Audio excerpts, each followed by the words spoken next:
आज स्टार्ट करते हैं अपने एक्सरसाइज का लास्ट पार्ट जिसमें हम न्यूमेरिकल प्रॉब्लम को सॉल्व कर रहे होंगे।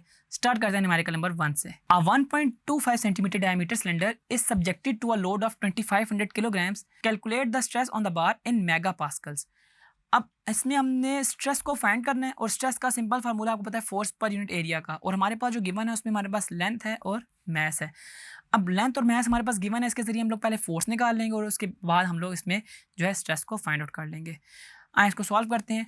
अगर इसमें लेंथ की बात की जाए यानी कि जो डायमीटर है वो हमारे पास कितना है 1.25 सेंटीमीटर, और अगर इसको मैं इन टर्म्स ऑफ मीटर में कन्वर्ट करना चाहूँ तो मुझे 100 से डिवाइड करना होगा। 1.25 को जब मैं 100 से डिवाइड करता हूँ तो मेरे पास आंसर आता है 0.0125। ठीक है जी, तो ये आ जाएगा 0.0125 मीटर्स।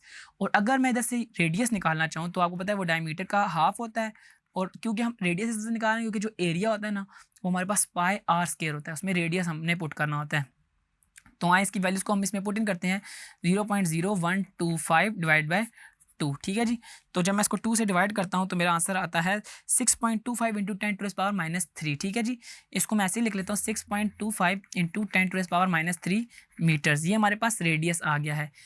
अब हमने इसमें हमारे पास जो गिवन है वो है मैस जो कि है 2500 किलोग्राम्स, और हमारे पास हमने इसमें फाइंड आउट करना है स्ट्रेस। अब आपको इस स्ट्रेस का फार्मूला पता है कि जो हमारे पास स्ट्रेस का फार्मूला है वो हमारे पास होता है फोर्स पर यूनिट एरिया, और फोर्स जो है वो इन टर्म्स ऑफ अगर मैस हमारे पास गिवन तो उसको m टाइम्स जी लिखते हैं, जबकि एरिया जो है वो मेरे पास पाई इंटू आर स्क्वायर होता है। आए 1 बाय 1 करके हम इनकी वैल्यूज़ को पुट करते हैं।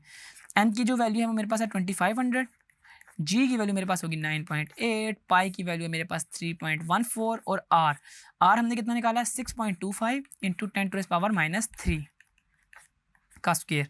ठीक है जी, हम न्यूमरेटर के अंदर इनकी वैल्यूज़ को पुट इन करते हैं। न्यूमरेटर में आएगा 2500 मल्टीप्लाई बाय 9.8, और डिनोमिनेटर में मेरे पास है 3.14 मल्टीप्लाई बाय हमारे पास 6.25 मल्टीप्लाई बाय 10⁻³ और हमारे पास एट दी होल में इसका स्क्वायर आ जाएगा। तो हमारे पास इसका आंसर आता है 199,745 हमारे पास 222। अगर मैं इनको इनकी साइंटिफिक नोटेशन फॉर्म में लिखूं तो मैं इसको 199 इंटू 10⁻6 भी लिख सकता हूं, क्योंकि हमारे पास आगे नंबर ऑफ डिजिट जो हैं वो टोटल 6 हैं।